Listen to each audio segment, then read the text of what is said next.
Pan நல்லா சூடான உடனே 1 கப் அளவு உளுந்தம்பருப்பு போட்டு நல்லா வறுக்கணும். பொன்னிறமாக வறுத்தா போதும், ரொம்ப சூடாக கரையிடக்கூடாது. இப்போ அதே கப்பில் 1/2 கப் அளவு கடலைப்பருப்பு, அதையும் நல்லா அதே மாதிரி மிதமான சூட்டில் வறுத்து எடுத்துக்கணும். அப்புறம் கருவேப்பிலை தழை 1 கைப்பிடி அளவு, வரமிளகாய் 10-11 வரமிளகாய், அதையும் நல்லா வறுத்து எடுத்துக்கணும். வறுத்து முடித்தா நல்லா ஆற வச்சுட்டு உளுந்தம்பருப்பு, கருவேப்பிலை, வரமிளகாய், கடலைப்பருப்பு அது எல்லாத்தையும் மிக்சியில் போட்டு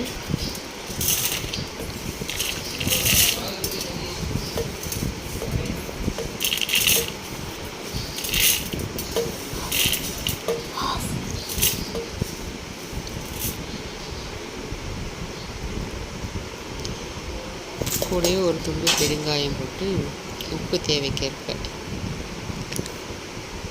போட்டு நல்லா அரைத்து எடுத்துக்கணும். கொஞ்சம் கொரகொரன்னு இருந்தால் நல்லாயிருக்கும்.